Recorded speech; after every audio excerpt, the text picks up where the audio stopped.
Hello students. आज हम पढ़ेंगे दैनिक जीवन में पीएच का महत्व। तो सबसे पहले हम बात कर लेते हैं हमारे बॉडी का पीएच रेंज कितना होता है।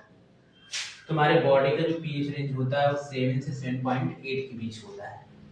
और हमारे बॉडी के अंदर हमारे ब्लड का पीएच रेंज कितना होता है? 7.35 से 7.45 होता है। अब देखिए बरसात होती है कि किस बरसात को या किस वर्षा को हम अम्लीय वर्षा कहेंगे।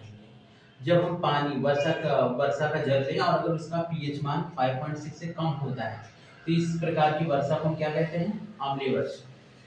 जैसे ताजमहल का कलर आप देख रहे हो, पहले व्हाइट था, वो येलो हो रहा है। किस कारण से हुआ है? वहाँ एसिड रेन, अम्लीय वर्षा के कारण से हो रहा है।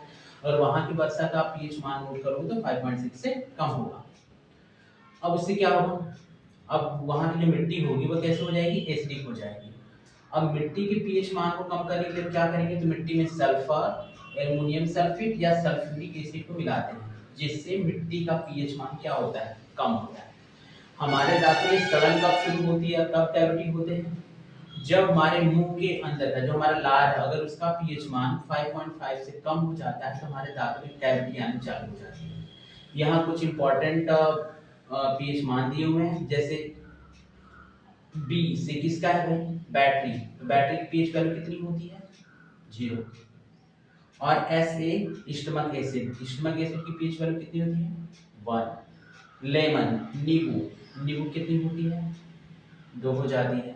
फिर बी, बी फॉर क्या होता है? विनेगर, विनेगर का मीन्स, विनेगर मीन्स क्या होगा? सिरका, उसका कितना होता है? पीएच 3 होता है। टी, टी फॉर क्या हुआ? टोमेटो, उसका पीएच वैल्यू 4। और सी से कॉफी, कॉफी का कितना होता है? 5। और एम मिल्क, मिल्क का कितना होता है? पीएच 6। और डब्ल्यू से क्या हो गया? वाटर, और वाटर की पीएच वैल्यू कितनी होती है? 7। और हमारे ब्लड में कितना होता है? आप 8 कह सकते हो या फिर 7.35 7.65। और बेकिंग सोडा का कितना होता है? 9। स्टमक टेबलेट्स का पीएच वैल्यू कितनी होती है? 10 होती है।